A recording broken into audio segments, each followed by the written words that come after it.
Ayu adalah salah satu solois K-pop paling bersinar saat ini. Wanita berusia 28 tahun ini merajai puncak tangga lagu setiap kali ia merilis album baru. Sementara beberapa bintang K-pop lahir dengan sendok emas, Ayu harus berjuang di atas kakinya sendiri. Berikut kisah hidup Ayu yang mengagumkan.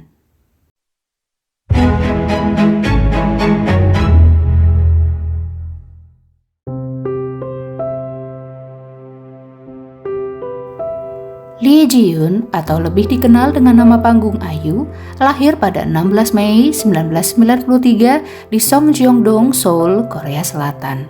Dia lahir di keluarga yang stabil secara finansial dan memiliki satu orang adik, Lee Jung-hoon. Mungkin kebanyakan orang tidak tahu bahwa minat awal Ayu adalah acting. 처음에 연기자가 되고 싶다는 생각을 초등학생 때 처음 했는데 연기 학원을 다녔어요. 엄마한테 졸라서 그때는 사실 제가 가수가 될 거라는 생각은 못하고 있었을 때였거든요. 나를 막 뒤흔들 정도로 재밌는 일들이 많이 없었는데 연기하는 시간이 너무 재밌었던 기억이 나요. 지하철에서 한 달에 한 번씩 평가회를 하는 거예요. 학원에서 그걸 시키는 거죠. 10명에게 연기를 보여주고 체크를 받아와야 돼요. 평도 써서 받아와야 되는데 그 시간이 너무 재밌는 거예요. 매번 할 때마다 다른 시도도 해보고 아주 재밌었던 기억으로 남아있어요. Saat kelas 7 SMP, dia bernyanyi di kompetisi olahraga sekolah dan bahagia setelah mendengar tepuk tangan penonton. Sejak itulah, dia memutuskan untuk menjadi penyanyi. Kehidupannya yang nyaman berubah drastis setelah orang tua Ayu terlilit hutang. Dia pun terpaksa pindah ke provinsi Gyeonggi. 네, 저는 어렸을 때부터 할머니랑 같이 살았었어요. 부모님이 맞벌이를 하셔서 네. 굉장히 바쁘셨거든요. 근데 네. 항상 할머니가 옆에 계셨었죠. 어렸을 때부터 지금까지. Dia harus berbagi kamar tidur dengan 3 orang di ruangan yang penuh kecoa. Saya tinggal bersama nenek, sepupu, dan adik saya selama 1,5 tahun. Kamarnya selalu dingin dan tidak pernah ada cukup makanan. Untuk menyambung hidup, neneknya berjualan aksesoris di pasar, yang tentu saja sangat kurang untuk mencukupi kebutuhan sehari-hari. Dia juga dilanda kesepian karena jarang bertemu dan bicara dengan orang tuanya. Namun, Ayu berusaha menghibur diri. 그러니까 혼자 외로울 때가 분명히 있었을 거 아니에요. 유치원 때부터 바쁘셨거든요. 근데 그래도 저 방에 할머니가 계시니까 괜찮다. Karena kondisi rumahnya yang buruk, Ayu mengaku lebih suka menghabiskan waktu di ruang latihan daripada di rumah. Saya lebih menyukai studio latihan. Saya senang bisa makan sebanyak mungkin dan tidur di ranjang yang hangat di malam hari. 오늘 무슨 분야 봤어요? 가수요. 가수요? 잘 본 것 같아요? 네, 연습하는 때만큼 나와요. Bagi Ayu, jalan menuju ketenaran tidaklah mudah. 찾아가지고 카페 같은 데서 몇 번 정도 만에 오디션을 했고요. 한 20번 정도 오디션을 보러 다녔었어요. Ada sebuah agensi besar yang menolaknya. Siapa itu? 다른 기획사들과는 많이 다를 거예요. JYP Entertainment mengadakan audisi besar yang menarik lebih dari 20.000 orang dari seluruh Korea. Meski dengan percaya diri memamerkan kemampuan vokalnya, Ayu tidak lolos audisi. Bukan di babak kedua atau ketiga, tapi di tahap pertama. Park Jin Young hanya menjadi juri di audisi final. Jadi, bukan hanya tak mendengar suara Ayu, dia juga tak sempat melihat wajahnya. 너라는 세상, 내 세상의 중심. Meskipun gagal berkali-kali, Ayu tetap bekerja keras untuk mewujudkan mimpinya. Sementara dia secara teratur berlatih menyanyi, kerabatnya meragukan kemampuannya dan mengejek mimpinya. Kerabatnya setelah pulang ke rumah dalam keadaan mabuk dan melihat Ayu, saudara laki-lakinya dan neneknya berteriak bahwa Ayu tidak akan pernah berhasil menjadi penyanyi. Ayu pura-pura tidur saat itu sambil bertekad untuk menjadi penyanyi sukses. Namun seolah menambah garam pada lukanya, Ayu ditipu oleh agensi palsu. 사기도 당해봤어요. 아, 그래요? 네. 여봐, 있을 것 같다니까. 두세 번 정도 당해본 것 같아요. 뭐라고? 얼마를 줘야지 트레이닝을 해주고 그리고 뭐 돈은 정말 많이 받아가시고 어느 날 갑자기 가보니까 없어졌더라고요. 그치요. 회사가. 네. 학원이 없었지. 다 어디 가시고. Dia patah hati karena uang yang hilang itu adalah tabungan milik neneknya yang didapatkan dengan susah payah. Ayu pun audisi di agensi lain, Good Entertainment, dan lolos sebagai trainee. Dia dipersiapkan untuk debut sebagai girl band Five Girls, namun sayang dia gagal debut. Tahun 2007, setelah melalui banyak pasang surut, dia bergabung dengan Loin Entertainment. Ayu yang ternyata lebih berbakat dari yang mereka harapkan menjalani periode training singkat selama 10 bulan. Dia akhirnya debut di Mnet M Countdown pada September 2008 dengan single Lost Child yang kemudian dirilis bersama mini album Lost and Found. Sayangnya, dia tidak mendapatkan popularitas instan. Dia bahkan harus menerima pengalaman pahit di awal karirnya. 케이블 음악 프로에서 처음으로 데뷔 무대를 가졌어요. 근데 엄청 설레잖아요. 데뷔 무대니까 꿈꾸던 데뷔 무대니까 그래서 너무 설레는 마음으로 방송국을 갔는데 그날이 보이그룹이 그날 많이 나오는 날이라서 여자 팬분들이 정말 많이 오신 거예요. 아이고. 네, 그래서 딱 노래를 시작을 했는데 첫 마디를 부르자마자 욕이 막 야 연습은 하고 왔냐 막 이러면서 그게 다 들려요 무대에서도? 진짜 다 들려요. 그러니까 발라드라서 조용하니까 더 잘 들리는 거예요. 근데 한 분이 그렇게 욕을 하기 시작하시니까 여기서도 욕을 하고 저기서도 욕을 하고 갑자기 이 돼지 같은 게 막 이러고 이 돼지 같은 게 막 이러고 되게 좀 이렇게 뚱뚱했었거든요 데뷔했을 때. 그 노래 부르는 3분이 정말 너무 길게 느껴지고 진짜로 뭔가 희망을 다 잃어버린 느낌이었어요. 왜냐면 인기가 있고 없고를 떠나서 뭔가 노래를 부르면 관객분들이 이렇게 그냥 들어주시기는 하실 줄 알았거든요. 그렇죠. 그러니까 제 이름을 알고 응원을 해주시는 건 아니라도 미아 그 망한 그것 때문에 그런지 저는 관객분들이 아무리 반응이 없어도 아무렇지도 않아요. 트레이닝이 됐구나. 네네. 면역이 됐군요. 네, 그래서 오히려 정말 조그만 그 응원 소리라도 있으면 그냥 그게 막 신이 나가지고 너무 그러니까 그게 되게 좋은 것 같아요. 미아가 그게 되게 약이 된 무대였죠. Menyanyikan lagu balad pada usia 15 tahun, Ayu gagal merebut hati pendengar. Dia bahkan sempat berpikir bahwa album itu mungkin menjadi yang pertama dan terakhir untuknya. Tapi akhirnya Ayu memutuskan untuk tidak menyerah dan perjuangannya mulai membuahkan hasil. Karirnya menanjak setelah dia meluncurkan album Growing Up pada April 2009. Single utamanya, Bu, berhasil masuk ke berbagai tangga lagu Korea.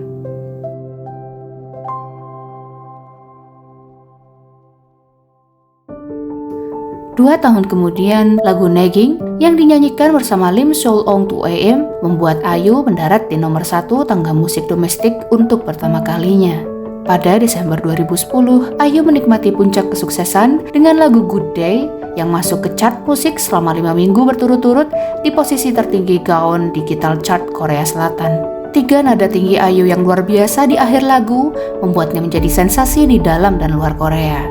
그래서 좋은 날 됐을 때도 갑자기 인기가 너무 많이 찾아주시고 막 여기저기서 막 사랑해주시고 이러니까 그게 정말 처음이었거든요. 좋은 날 이후부터가. 그런데 또 한 번 또 좋은 날 때 울컥했던 게 또 있었던 게 좋은 날이 겨울이었어요. 작년 겨울에 나온 노래라서 역시나 겨울이었는데 무대를 하는데 그날 제 팬분이 딱 한 분이 들어오신 거예요. 예, 여자분 딱 한 분이 들어오셨어요. 진짜 딱 한 명이. 딱 한 분, 네.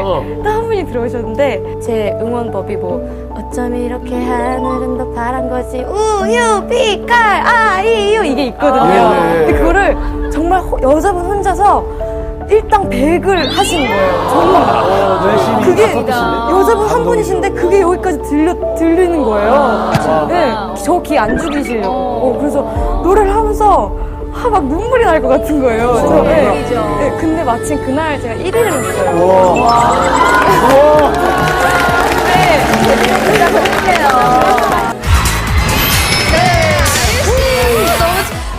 여자 팬분이 혼자 앉아서 응원해 주셨어요. 목이 터져라. 그래서 너무 감사드리고요. 그리고 우리 엄마, 아빠, 훈이랑. 엄청 감사할 거야. 네, 그래서. Dia mendapat julukan adik perempuan Korea dan menjadi household name di industri hiburan Korea.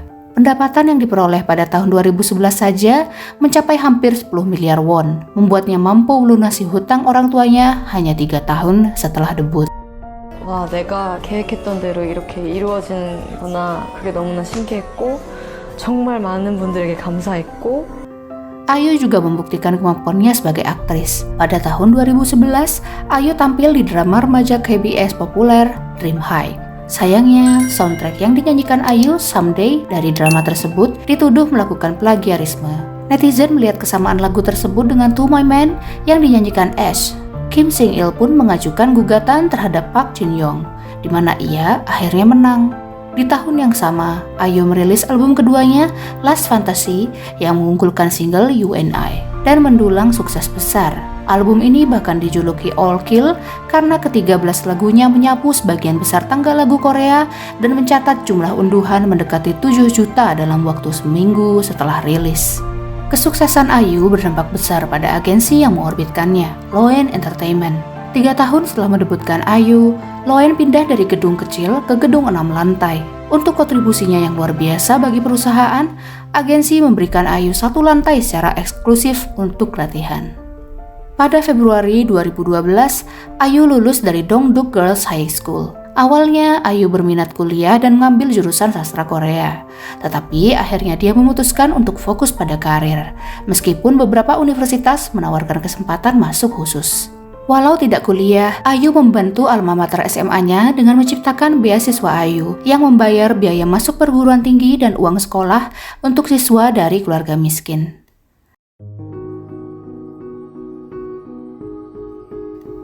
Suatu pagi, tepatnya pukul 3.50 tanggal 10 November, IU men-tweet foto dirinya dan Eunhyuk Super Junior. Tentu saja, foto itu menyebabkan kegemparan di dunia hiburan Korea. Meskipun foto tersebut segera dihapus, screenshotnya terlanjur menyebar di internet dan memicu rumor kencan, spekulasi pernikahan, bahkan kehamilan. Loen Entertainment merilis pernyataan resmi mengenai foto ini dan berkata, IU sakit saat musim panas dan ketika dia sedang beristirahat di rumah, Eunhyuk datang mengunjunginya dan saat itulah mereka mengambil foto bersama. IU bermaksud memposting foto lain di Twitter, tetapi secara tidak sengaja memposting foto tersebut. 4 hari setelah foto itu bocor, Eunhyuk bertemu fans di toko roti ibunya di Kurogu, Seoul pada pagi hari. Eunhyuk menyapa fans dengan penampilan yang cerah hari itu. Menurut fans yang mengunjungi tempat kejadian, Eunhyuk tampak sedikit lebih kurus. Tetapi ia menunjukkan sikap tenang, berfoto dan menyapa penggemar yang datang menemuinya. Sementara itu, IU mengakui bahwa kontroversi yang meledak tentang foto itu adalah kesalahannya. Tetapi bahkan setelah dia mengambil tanggung jawab dan berbicara tentang foto itu, banyak orang yang masih penasaran karena tak satu pun dari mereka menjelaskan apa yang sebenarnya terjadi saat foto itu diambil. Skandal dengan Eunhyuk Super Junior menjadi topik hangat karena perbedaan usia 7 tahun. Bahkan ada orang yang berkomentar, mengingat usia IU, bukankah Eunhyuk seorang paman? Tapi sebenarnya Eunhyuk hanya permulaan. IU secara resmi mengakui bahwa dia berkencan dengan Jang Ki-ha.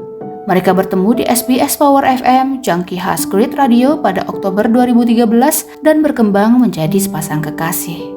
Jang Ki-ha terpaut usia 11 tahun dengan IU. Setelah berkencan selama sekitar 4 tahun, IU dan Jang Ki-ha mengumumkan perpisahan dengan mengatakan, "Kami memutuskan untuk tetap menjadi senior dan junior yang baik." Pada tahun 2016, IU sekali lagi menjadi topik hangat ketika ia muncul di SBS Moon Lovers Scarlet Heart Trio.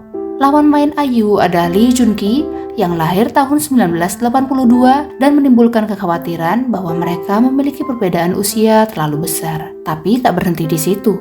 Dalam drama The Mister, perbedaan usia antara IU dan lawan mainnya Lee Song-gyun adalah 18 tahun. Tapi ternyata, perbedaan usia tersebut bukanlah halangan bagi IU untuk tampil baik dengan lawan mainnya.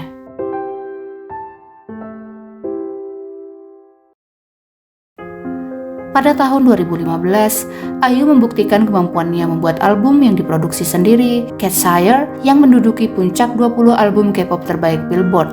Namun, kesuksesan albumnya bukan tanpa hambatan. Album Catshire menampilkan lagu ZZ yang terinspirasi dari buku Sweet Orange Tree yang menceritakan bocah berusia 5 tahun mengalami kekerasan. Sementara di lagu yang ditulis IU, liriknya menggambarkan kenakalan ZZ yang menjurus ke arah sensualitas. IU meminta maaf jika lagunya menimbulkan ketidaknyamanan dan mengatakan dia tak bermaksud menulis lirik yang menjurus ke sensualitas seperti yang dituduhkan. Masalah juga muncul pada video klip lagu 23 yang diduga memplagiat film Lolita. Film Lolita sendiri bercerita tentang seorang pria dewasa yang jatuh cinta kepada seorang anak di bawah umur. Beberapa pose IU di video klip tersebut dianggap mirip dengan aktris di film Lolita. Masih dari album Catshire, salah satu foto konsep di album itu dianggap sengaja mengangkat tema sensualitas dan Lolita. Foto ini memperlihatkan Ayu yang sedang berbaring dengan tubuh tertutup selimut putih. Sementara di atas kepalanya terdapat beberapa buku yang merujuk pada seksualitas. Salah satunya adalah Leon, sebuah film yang menggunakan konsep Lolita.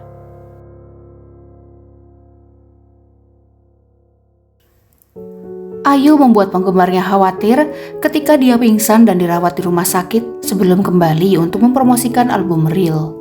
Tahun 2014, Ayu mengungkapkan bahwa dia menderita bulimia. Karena saya sangat stres, bahkan hal terkecil pun akan membuat kulit saya merinding. Saya benar-benar tidak bahagia. Begitu saya mulai tidak menyukai diri saya sendiri, tidak ada akhirnya. Saya terus menggali lebih dalam ke lubang mengasihani diri sendiri. Saya sangat lesu dan merasa hanya punya dua pilihan, tidur atau makan. Jadi setiap kali saya tidak tidur, saya makan berlebihan. Ayu pun berusaha untuk tetap sehat dengan berolahraga. Pada tahun 2017, ketika dia muncul di Hyory's Bed and Breakfast, Ayu mengikuti yoga dengan rekomendasi dari Lee Hyori. Ayu mengunggah video dirinya mencoba berbagai postur yoga untuk menunjukkan bahwa dia sedang berusaha untuk tetap bugar. Ketika saya masih muda, saya memiliki banyak kebencian pada diri sendiri. Bahkan jika saya mencapai hasil yang baik, sulit bagi saya untuk mencintai diri sendiri ketika saya berusia awal 20-an.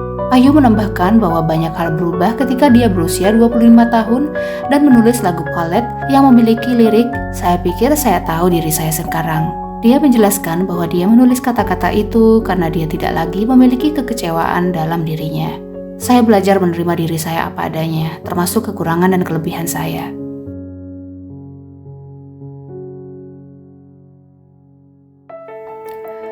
Ayu dijuluki sebagai solois wanita paling sukses di kancah K-pop hari ini dan diperkirakan memiliki kekayaan 28 juta dolar. Bagaimana dia menghabiskan kekayaannya? Ada banyak julukan yang diberikan kepadanya, dari adik perempuan Korea, kekasih K-pop, sampai Sinterklas. Alasannya, dia menyumbangkan 100 juta won kepada anak-anak yang membutuhkan pada malam Natal. Pada bulan Desember 2019, Ayu dinobatkan sebagai salah satu pahlawan filantropi Forbes Asia atas komitmennya yang tak tergoyahkan untuk amal. Sejak tahun pertama debutnya, dia telah menyumbangkan lebih dari 1,5 miliar Korea won untuk puluhan tujuan penting di Korea dan internasional.